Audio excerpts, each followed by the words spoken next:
열기구가 형무소 위를 날아다니다가 그 담을 넘지 못하는 장면 너무 안타까웠습니다. 바로 7번 방의 선물 영화 장면입니다. 정말 안타까웠습니다.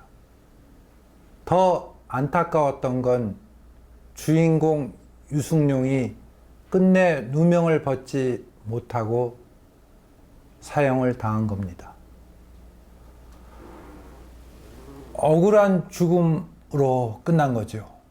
7번 방의 선물, 그 열기구는 형무소 담을 못 넘었지만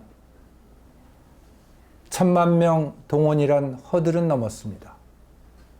7번 방, 이 영화는 히트다 히트였습니다. 영화가 원래 있었던 실화를 토대로 만들어졌답니다.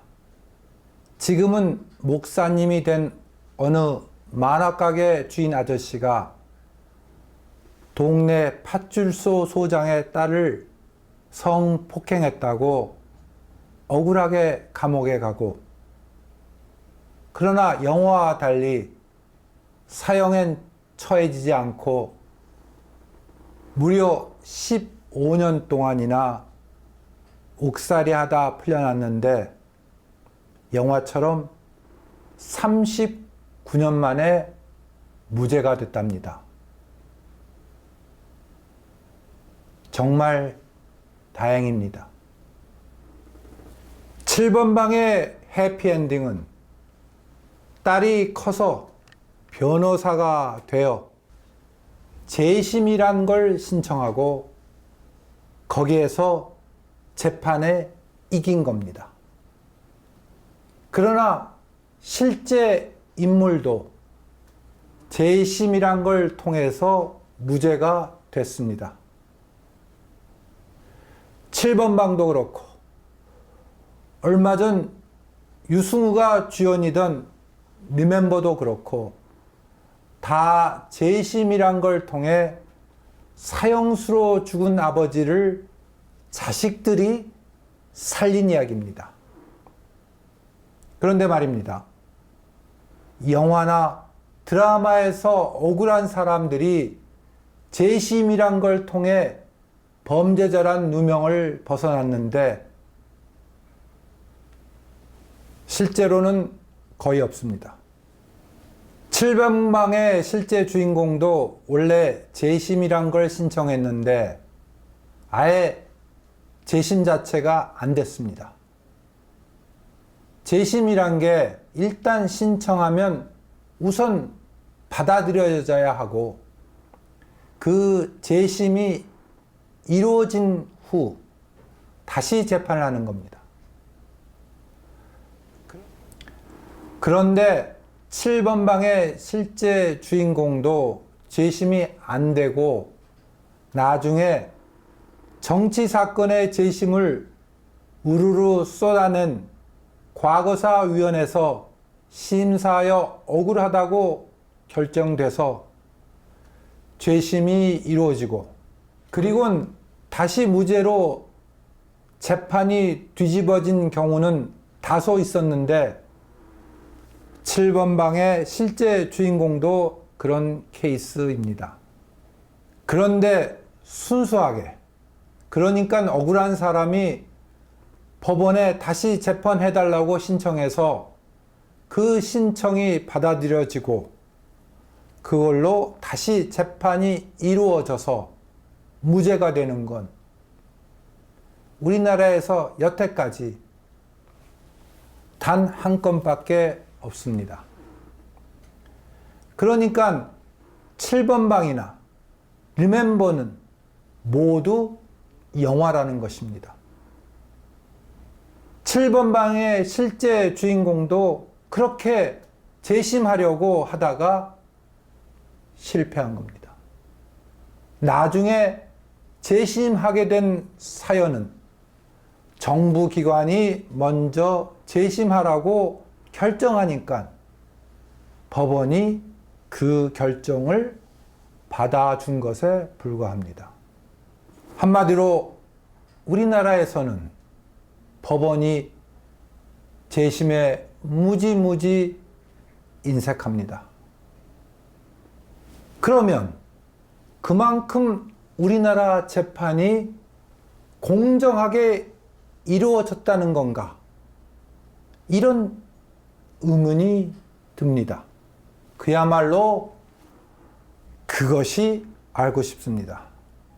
우선 공정했으니까 재심이 필요 없다는 논리가 있겠습니다.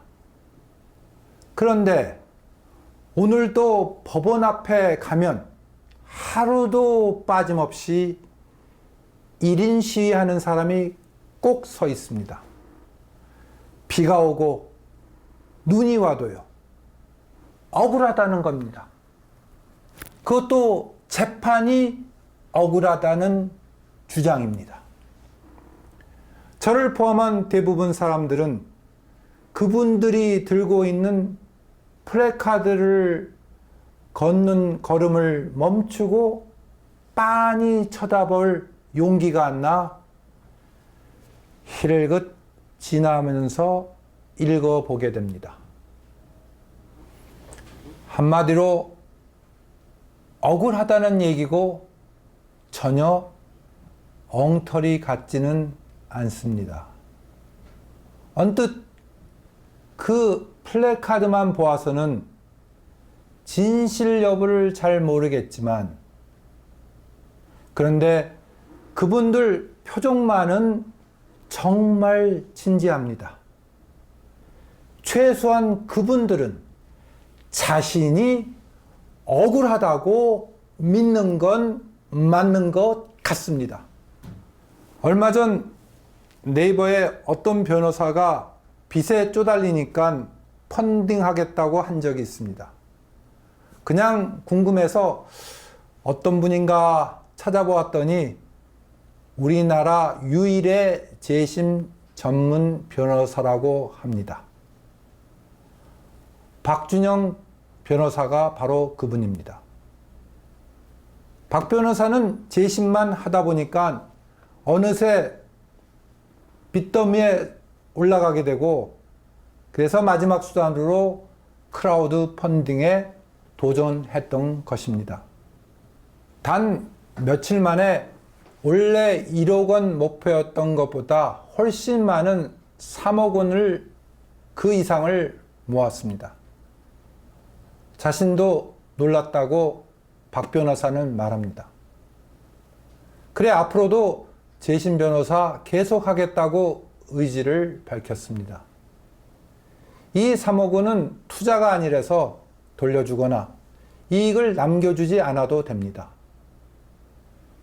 그럼 세상에 재심이란 걸 필요로 하다고 느끼는 사람이 그만큼 많다는 얘기가 아니겠습니까? 7번 방의 주인공이 많고 7번 방의 주인공처럼 재심을 원하는 사람이 또한 많고 많다는 건데, 그런데 우리나라는 아직 재심에 인색하다고 하면 정말 뭔가 잘못된 거 아닐까요? 재심을 원하는 사람은 많고 재심은 실제로 거의 제로고 뭔가 앞뒤가 안 맞습니다. 그럼 법원 안팎의 사정을 자세히 살펴보겠습니다. 재심에 인색한 건 우선 재심을 허락하지 않게 해서였겠죠.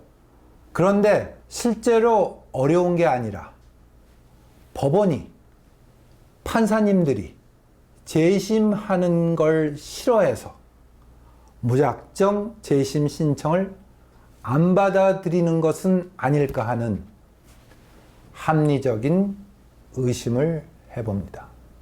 그렇다면 그만큼 판사님들이 재판에 자신이 있어서인가요? 그런데 왜 노무현 대통령 시절 당시의 대법원장이 대국민 사과를 했었을까요? 잘못된 재판이 꽤 있었다고 대법원장이 국민에게 미안하다는 사과를 한 것입니다. 그런데 여기에서 불쑥 의문이 생깁니다. 왜 대법원장이 사과하는가 하는 의문입니다. 대법원장이 판사 중 가장 높은 분인 것은 분명하지만 우리 헌법에 판사는 법과 양심에 따라 재판하라고 쓰여 있는데 이것과 대법원장의 사과는 서로 모순이 됩니다. 판사 한 사람 한 사람이 독립적이라면 대법원장이 판사 전체를 대표해서 사과할 게 아니라 잘못된 판결을 내린 판사 하나하나가 사과하고 다른 판사가 잘못된 판결을 바로 잡아 주어야 되는 게 아니겠습니까? 검사 동일체란 그런 말을 들어보았어도 판사 동일체란 건 없습니다. 거기서 법 따로 실제 따로인 대한민국에서 그걸 따져서 뭘 하겠습니까? 법에는 그렇게 쓰여 있고 법은 실제로 그렇게 움직이지 않는 게 대한민국이니까요. 판사들이 한 사람 한 사람씩 사과하거나 판결을 하나씩 바로 찾기는 뭐하니까 아무 생각 없이 대법원장이 대표로 사과한 것이겠죠. 그러나 더욱 중요한 것은 사과만 하고 말로 끝낸 거고 아무런 액션이 따르지 않았다는 점입니다. 그렇다고 대법원장 사과 하나로 잘못된 재판이 그대로 역사에 묻히면 곤란한 거 아니겠습니까?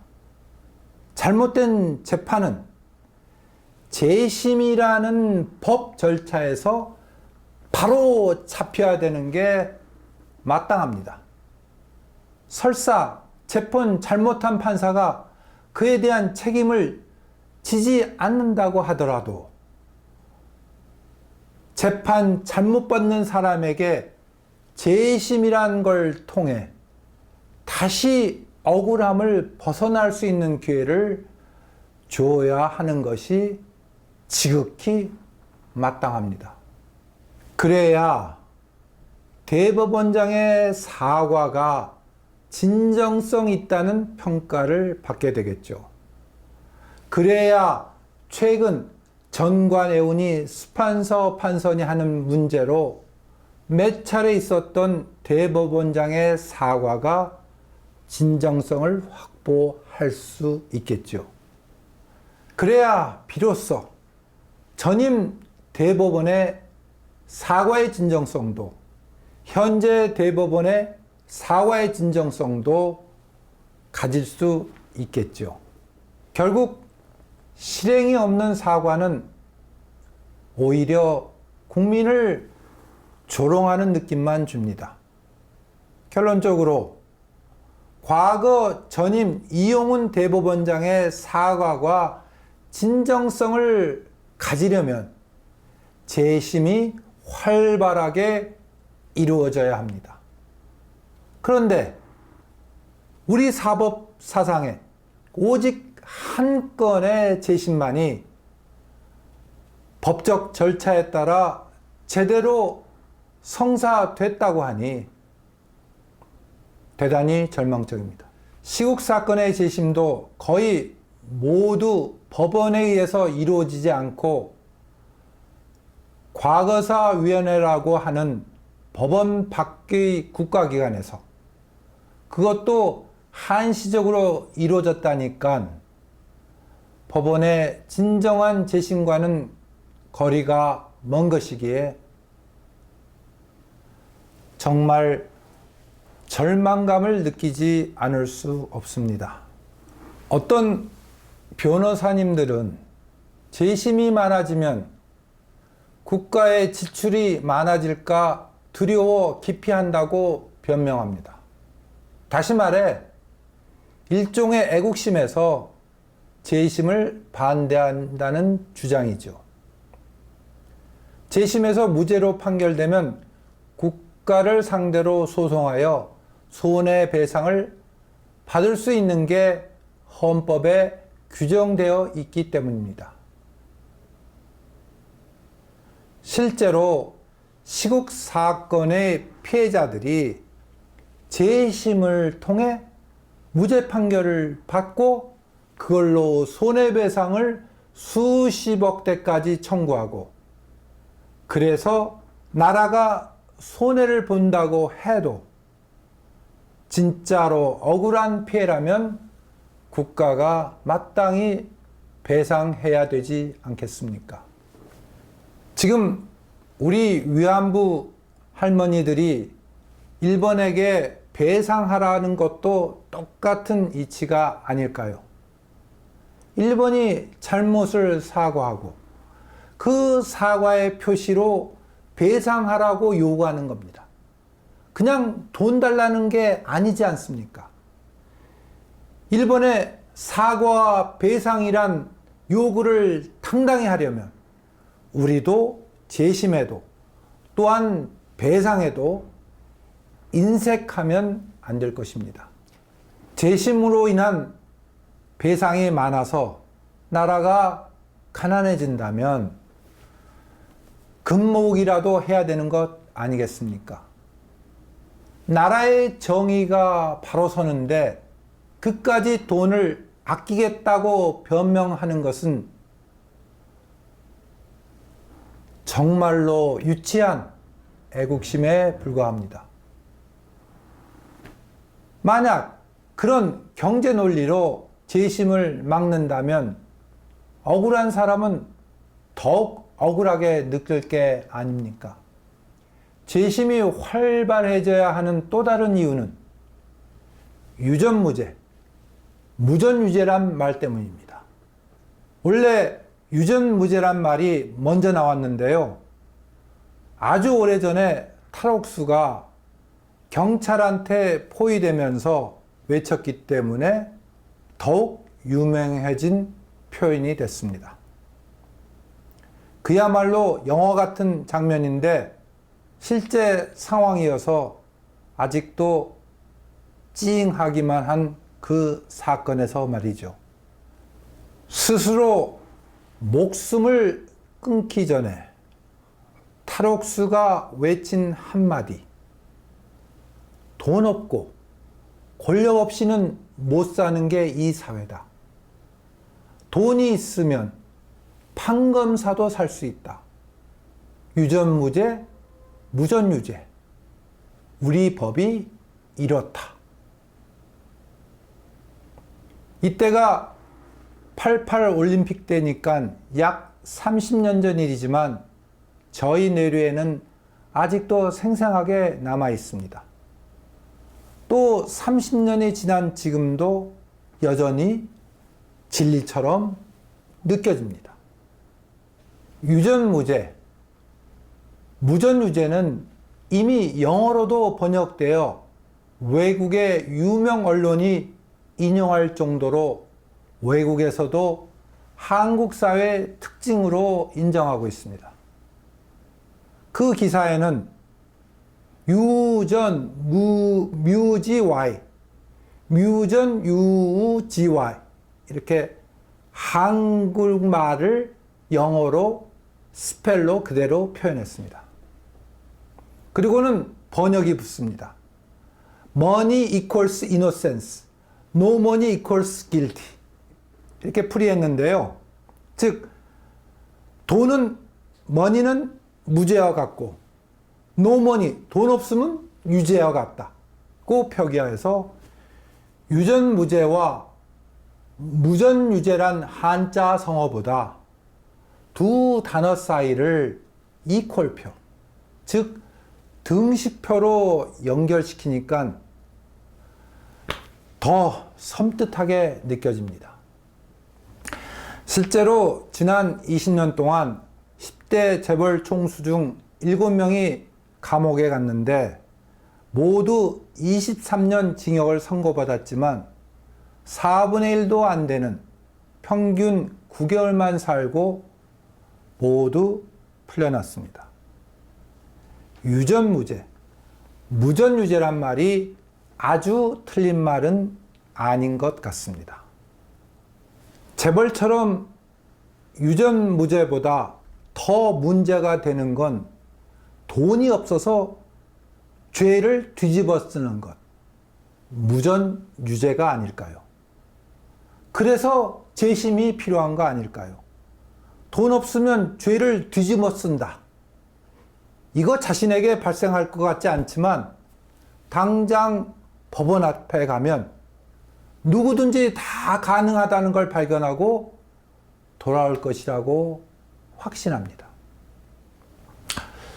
몇 년 전 부러진 화살이란 영화를 보고 하는 말이 무엇인지 아직도 기억하십니까? 분노하기보다는 무섭다는 말이었습니다. 죄 없는 사람도 얼마든지 감옥 간다는 걸 영화로 보니까 화가 나고 때려주고 싶다는 생각보다 무서워서 울고 싶다는 이야기가 더 많았습니다. 특히 젊은 여성분들 사이에서 그런 느낌이 많았던 것 같습니다. 그래도 그 사람은 교수라도 되는데 훨씬 사회적 지위가 낮은 자기 자신은 과연 무사할 수 있었을까? 그런 느낌이 지배했던 것입니다. 무전유죄, 돈 없으면 죄가 생기는 것, 단순히 가난이 죄란 뜻은 아닙니다. 돈 없으면 범인으로 몰리고, 일단 범인으로 몰리면 자신을 방어할 돈이 없고, 돈이 없다 보면 결국 죄수가 되고, 죄수가 되면 전과자란 낙인이 찍히고, 그 낙인은 자신은 물론 그 자식들까지 지적되는 겁니다. 전과자의 자식이 되니까요. 가남도 물려주지만 낙인도 물려주는 겁니다. 만약 부러진 화살처럼 상대방이 있어서 판사도 검사도 다 사버리면 돈 없는 사람은 방법이 없고 꼼짝없이 죄인이 되는 겁니다. 그 다음에 열심히 억울함을 풀기 위해 동분서주하다가 결정적인 무죄 증거를 찾아도 재심이 어려워 포기하게 된다는 뜻이죠. 아니, 우리나라에 재심하는 전문 변호사도 거의 없다고 하는 그런 생각이 들면 정말 겁이 납니다. 민주투쟁하는 변호사들도 유전무죄, 무전유죄에는 관심이 덜한 것 같습니다. 오로지 유권무죄, 무권유죄에만 관심이 있는 듯 합니다. 오늘날 돈이 권력을 사지만 권력이 돈을 사기는 쉽지 않는 세상이 됐습니다. 더욱더 유전무죄, 무전유죄가 진실로 보이는 게 현실입니다. 돈 있는 사람이 권력도 좌지우지하고 특히 판검사의 스폰서도 되니까 돈 없는 사람은 꼼짝없이 당할 수밖에 없는 세상이 된 것입니다. 그래도 우리는 7번 방의 선물처럼 해피엔딩을 보고 싶으니까 법원이 재심이라도 열심히 해주라고 외치고 싶습니다. 재심, 인색하지 마시라고요. 사과 그만하고 대신 재심의 문턱을 낮춰달라고 말이죠. 재심했다고 판사님들 체면 구겨지는 게 결코 아닙니다. 그만큼 과거에 제대로 된 판사, 정말 하기 어려웠다는 그런 자기 고백 정도로 받아들이고 오히려 앞으로 잘하겠다는 판사님의 의지 표현이라고 생각해서 국민들이 박수를 칠 것입니다. 판사들의 과거 참여는 알 수 없는 미래의 재판에 대한 공정성을 다짐하는 것보다 차라리 현재의 재심으로 표현되는 게 맞지 않을까요? 7번방의 예승이처럼 딸이 아니더라도 재심 전문 변호사가 나타나 억울함을 벗겨주는 장면, 그거야말로 정말 통쾌하고 멋질 것 같지 않습니까? 이거야말로 진짜 해피 엔딩입니다.